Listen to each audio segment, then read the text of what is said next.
Un voyage dans l'histoire de France. À Bourges, le musée du train et des équipages militaires revient sur 200 ans d'histoire d'une arme méconnue du grand public. Le train s'est pourtant illustré dans tous les grands conflits français depuis sa création. Eh bien, l'arme va se trouver engagée sur tous les théâtres d'opération, donc lors des conquêtes coloniales de la France, et puis ensuite participera aux 2 conflits mondiaux et ensuite aux guerres coloniales que sont la guerre d'Indochine et la guerre d'Algérie. Et depuis 1978, donc l'arme est employée sur tous les théâtres d'opération extérieures. Installé dans l'ancienne maison du chef de corps du régiment du train de Bourges, le musée n'est pas qu'un lieu d'exposition historique, c'est aussi un lien essentiel entre les tringlos et les exploits de leurs anciens.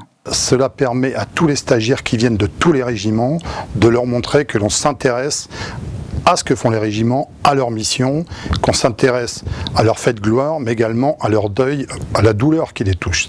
Et donc à ce titre, c'est très important d'avoir ici, dans la maison mère, là où je représente en fait le père de l'arme, les traditions, les faits de guerre, les malheurs de notre arme. Toujours engagé dans l'approvisionnement des troupes sur le terrain, le train a lui aussi payé un lourd tribut dans les dernières opérations extérieures. Le musée accueille d'ailleurs un mémorial en l'honneur du maréchal des logis chef Diop, Tringlo, tombé en 2008 sur le sol afghan.